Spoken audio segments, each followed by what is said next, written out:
Welcome to another episode of Wealth Beyond Numbers. We continue with our guest, Alejandra Moreno from ASM Law Group. And Alejandra, today I want to talk about some of the misconceptions and demystifying a little bit estate planning. We can also dive into probate and guardianship, which we discussed that in our past episode. But some people think that estate planning is for the wealthy, that you have to have billions of dollars. And, this is like from people that watch movies that, you have a private jet and for you to consider talking to a lawyer about my wishes, should I not longer be here? And that's not necessarily true. And I know that having done what we do for a while, but there's other misconceptions on estate planning, as to when should I see an attorney or what are the points in my life where it may be necessary to even talk to you. So can you talk about that? Like share some advice and share some light on some of the misconceptions that you see often? Absolutely. Estate planning is not a one-size-fits-all situation. It really depends on the individual. We like to make sure that we customize somebody's estate plan for their needs. And I know that we have been demonizing probate, but there are situations where probate is the best way to go. So I always say, if you just bought a house, just had a kid, just got married, just started a business, it's a great time to just sit down and get organized. Put something in writing, because we want to make sure that this, new venture in your life that you've worked so hard for, it's protected in one way or another. So as soon as you turn 18, it's already time to start doing some estate planning. Why? Because when you're 18, you go to college, you're an adult. Even though you might not act like an adult, you're an adult. And if you get into trouble in college, if you end up in a hospital, if you get into a jam financially, your parents can't help you. Legally, they can't help you. So just having power of attorney, healthcare surrogate, by the time you leave for college, that could save you a lot of heartache if you get into a situation. So we always say at ASM Law Group, when do you need to do estate planning? Before you need it. That's the time. Because when you need it, it's already too late. Yeah. So definitely, I think that if you're going away to college, it's a great time to start. And if you've already built some wealth or you're sharing your life with somebody else, it's a great time to put something in writing. It doesn't have to be, a very complex estate plan. It's just something simple to make sure that you're protected. Yeah. But there are so many different options out there. It doesn't have to break the bank. You don't have to be wealthy. Yeah, I remember that after my divorce, one of the first things I did was contacting you to help me draft my trust. Because you have a business, you have a kid. That's right. It was time. That's right. So I have my son that I'm responsible financially, emotionally, and until he's 18. I learned something from you that now I know that at 18, if he gets in a jam going to college, you're on your own, Alex. Yeah. Remember that. I don't have to help you. So when you're watching this episode, you're an adult. So daddy won't come always to save you. You're going to have to go through some hardships. No, but seriously, it's so important to have an estate plan at different stages in your life, and especially as you accumulate wealth. To me, it makes no sense to not have an estate plan once you've accumulated assets. And we work with different business owners, people that are transitioning to retirement, and these are sometimes things that they don't think they need, or they might have done many, many, many years ago when they were younger, and now all their wishes really don't apply because in that process they had a child, they might have started a business, their life circumstances might have changed, maybe family members may no longer be alive. Right. So there's so many variables. But what are some misconceptions that you see in estate planning? For example, when clients bring me their legal documents, their estate plan documents, which most financial advisors don't ask for it. I do because we have a portal where we store their documents. Sometimes they ask me, should I retitle the assets? And I say, yes, you should. And we help them with that process. But IRA accounts stands for individual retirement account. So you cannot change that title of that account. Right. But you may be able to change the beneficiary. Exactly. So the beneficiary, normally, if it's a spouse, we typically recommend that your spouse should be the beneficiary. And maybe the contingent, which is the second person, to be the name of your trust or the name of whoever you want them as a secondary. Yes. And a lot of people, they go to an estate planning attorney, they sign, and that's it, they're done. And they don't understand how their documents work. So if you have a trust, for example, you have to put things into the trust. The trust functions kind of like a corporation. Anything in the name of the trust is going to be guided by the trust. But if you don't put anything into the trust, you did a trust to avoid probate, but now all your assets are going to go to probate just to be transferred over to your trust.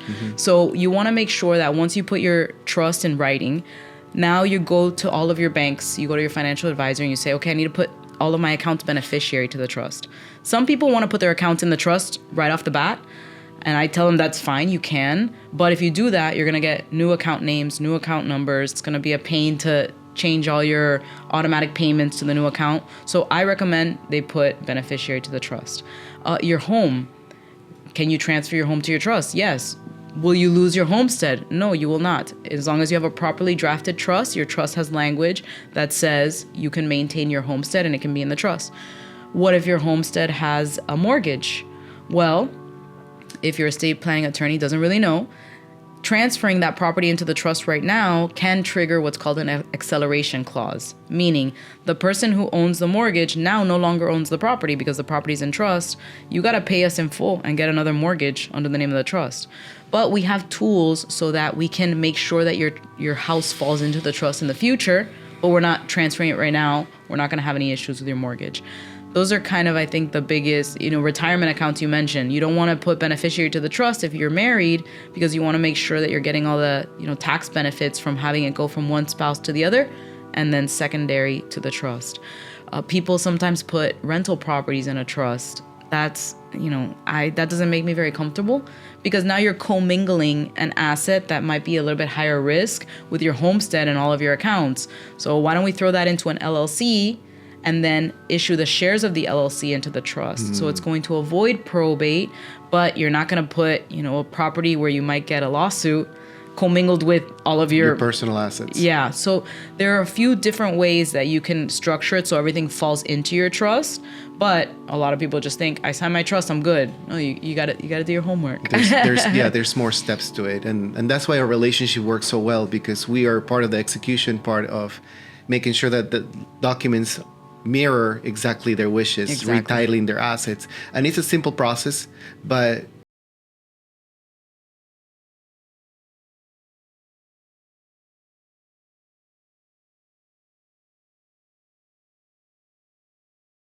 not be in an emotional state to handle it. Right.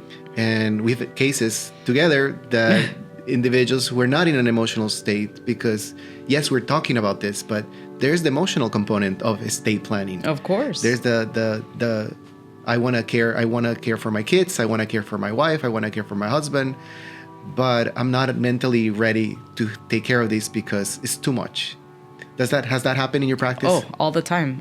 And we try, when we have an estate planning client, after that initial consultation, we want to move fast because these conversations are doom and gloom. What if you die? What if your spouse dies? What if all your kids die? What if everybody dies? Like, nobody wants to talk about that. So if you are ready to talk about it, let's move fast. Let's get you going. Let's get you, what you need in writing. Let's get you signed up, and then let's get you on your, homework list. But yeah, they're tough conversations. And when I first started, I did this for years. And every time we'd execute an estate plan, a client would tell me, do you have an estate plan? Until finally I was like, I sat down. I was like, Alejandra, okay, you have a ton of law school debt. You don't own property. You don't, what really, is important to you right now? And what was important to me was my 2 wiener dogs. I'm going to be honest, Dina and Daisy. Rip Dina and Daisy, they passed away in January. 15, 16 years old. But I made a simple will. And I just left a custodian for my dogs. That's it. Just so when clients ask me, do you have anything in writing? But yeah, I do. I don't have anything. I have no money. I'm a broke young attorney, but I got something in writing. And then once I got married, I had kids. I was like, okay. And my husband actually was laughing about my will. He was like, you're not even leaving me, Dina and Daisy? What is it? And I was like, you know what? It's time to upgrade. That's right. Let's go ahead and do a trust because we have a house, we're married, we have kids. And then we had to sit down and have that conversation. Okay, if we're both gone, who's going to raise our kids? Who's going to manage the money? And we ended up kind of separating it out. Like, okay, these are the people that we trust raising our kids, but maybe financially we want somebody else to deal with, the management of the money and the payments. And so, I've had the tough conversations. I have them with clients every day, but it's different when you have to have it yourself. But going through that exercise, I think you're better equipped to talk to clients about it. And let them know, I know there's going to be a hard conversation, but I want you to set a date night after dinner. Kids are in bed. Just sit down and talk about it. And let's get it done. And they'll do it. They'll do it once you just kind of put them on you give them the homework. Mm-hmm. This is what you need to talk about. And, you kind of want to strike while the iron is hot and get them to do it.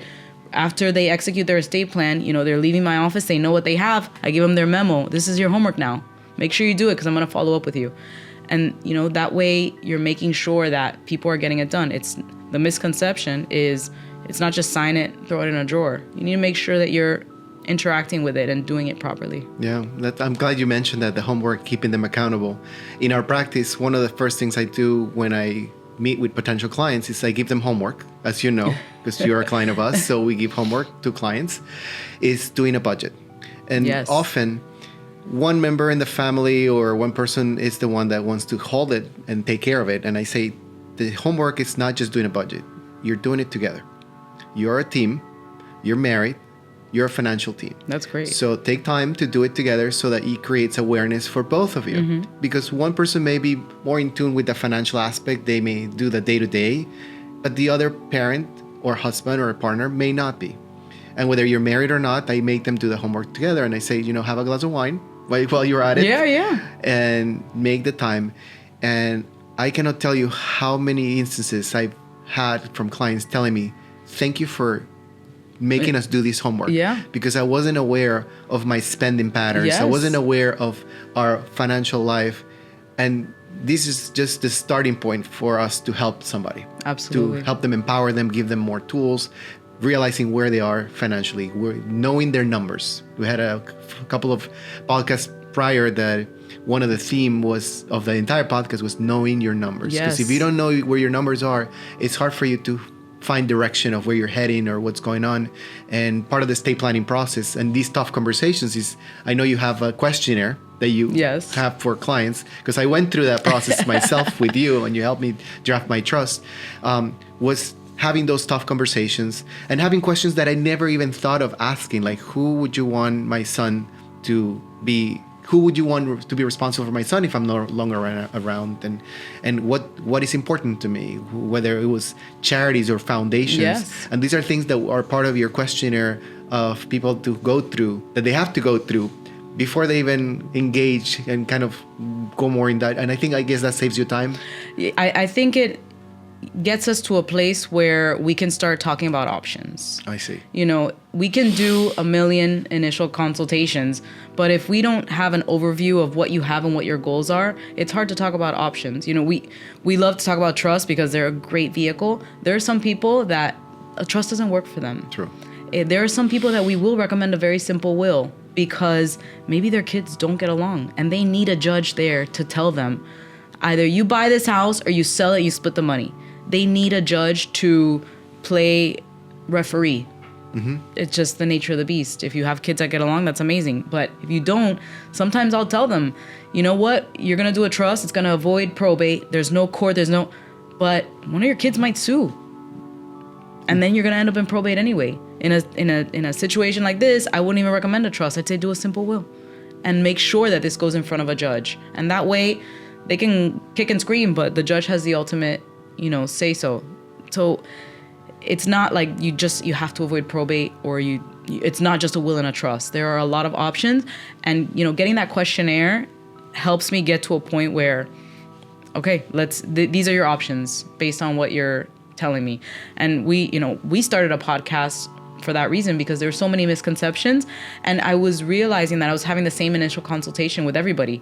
I was explaining to them, what's a will, what's a trust, this, and I'm like, wow, if people just watch the podcast, then they download our questionnaire, the first call, we're already to step 2. We're already talking about options, and because it's such a hard conversation, we want to, once we have that momentum, we want to get them set up right away. Yeah, you reminded me also of a client that I had many moons ago, where she accumulated a lot of wealth, and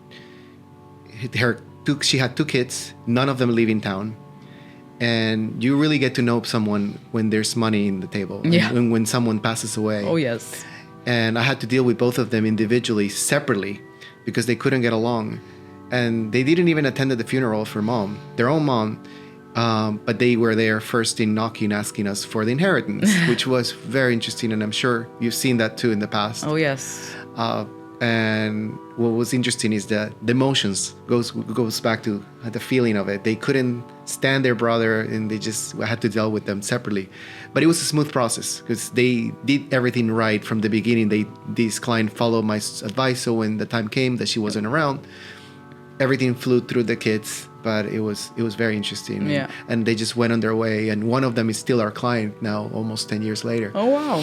Mm-hmm. But yeah, so what are the challenges that you find in your industry now, in estate planning or in guardianship and probate, given the times we're living today?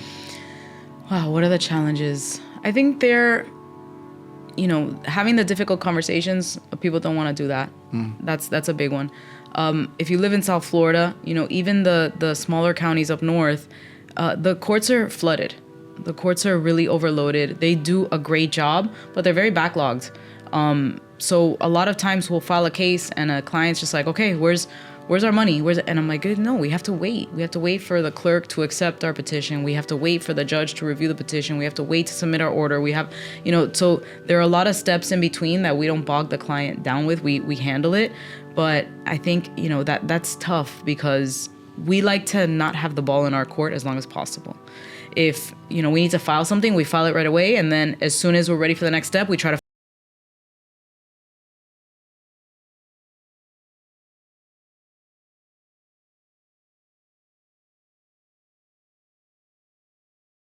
client because it sounds like an excuse, but that's just the nature of the beast.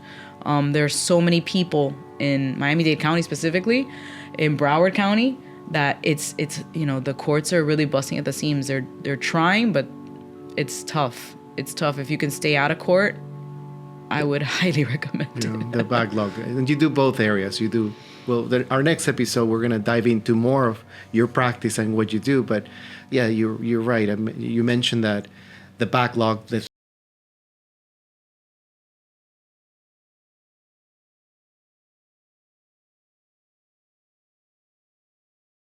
in your practice as well. I think it's kind of like doctors dealing with Google. I'm sure patients come in and they're like, I need this, I need that. I Googled it, I have cancer. And the doctor's like, no, you don't need any of those things. I'm the doctor, I know. So I do have clients that Google it and they're like, but I don't want to do that. I want to do this. And I'm like, well, I know more than Google.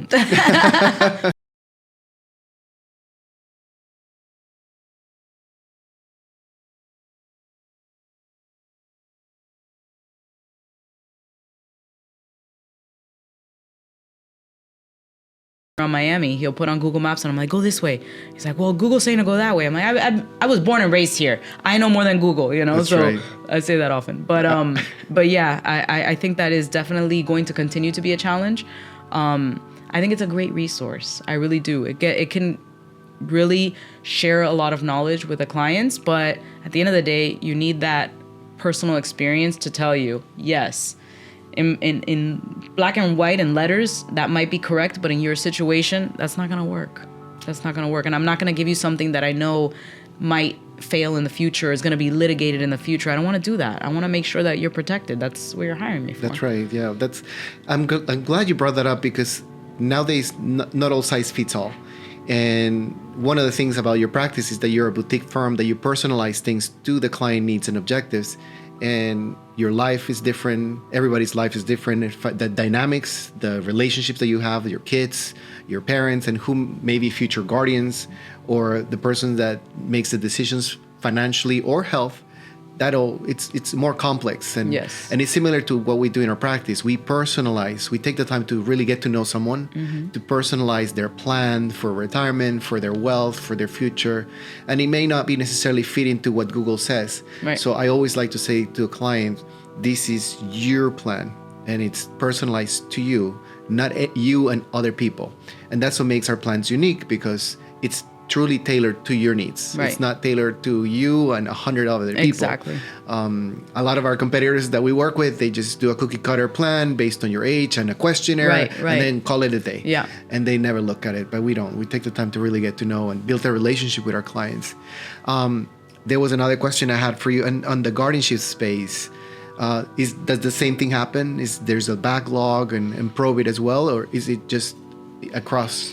Yes, probate and guardianship share the same court. Oh, okay. So a lot of times something unexpected comes up, an unexpected expense, and we can try to move the ball as quick as possible, but ultimately we need to get the order signed by the judge. Once it's signed by the judge, now we have to send it to the bank to issue the check. The bank also has to go through their legal department to review the order, authorize the issuing of the... So by the time all of that happens, it might be, too late. So yes, it's a little bit of a challenge. All we can do on our end is not have any lag on our side. Once you send us the information, we got the petition ready, sign it. Once you sign it, we submit it immediately to the court. Now we have to wait for the court to accept it. Once it's accepted, okay, we need to file certain documents before we send the order to the judge. We just make sure that on our end, there's no lag, and then everything else we have to tell them, no, we're waiting on the court. Yeah. That's all we can do. Yeah, I like that you're very efficient in the things that you do. When we communicate, I know you're always very fast, whether you or someone in your team helps us and we respond very quickly. I really like that about your practice. Makes it unique because most lawyers, wait sometimes weeks, and that delays things. Of course. In the process of helping clients, if they were to work with you, or if maybe they had a loss in their family, and can they still come to you and get help, or is it too late? Is it, let's say they're working with someone and they don't feel that is really helping them, would you be able to take over or redo things for them? Do you review? I know I'm throwing a lot of different questions at you. No, you have to feel comfortable with who's representing you. We do have clients that, maybe a loved one passes away with a will or a trust, and they go to the drafting attorney and they're just not, vibing. And they'll come to us and they'll say, look, we did a consultation with this attorney. It's just not, and I'll say, that's okay. Let's just see what you have. And I'll explain it to them. And if it's a good fit, they'll say, okay, we'd rather go with you.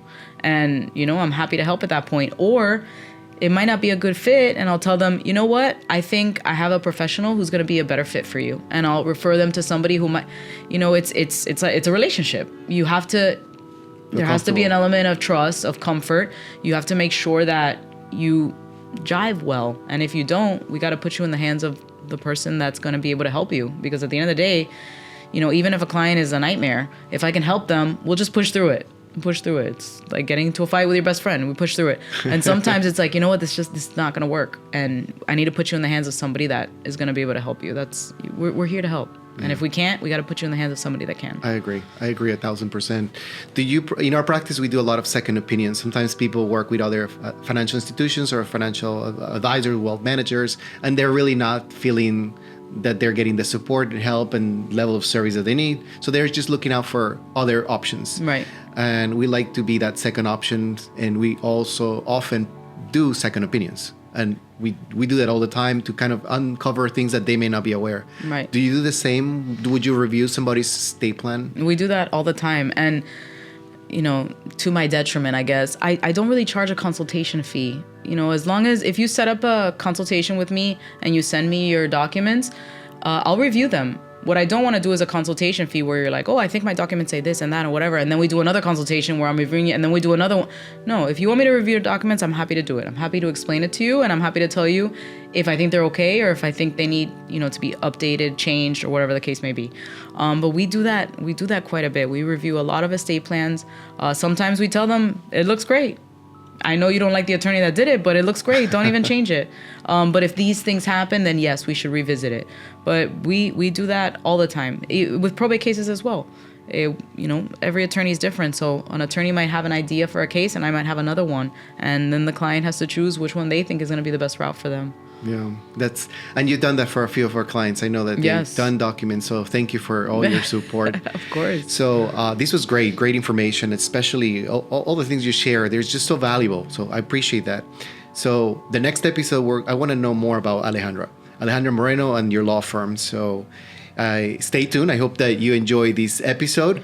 And as we like to say at Coral Wealth Management, retirement and financial confidence starts here. I'm your host, Dennis Coral. Thanks for watching.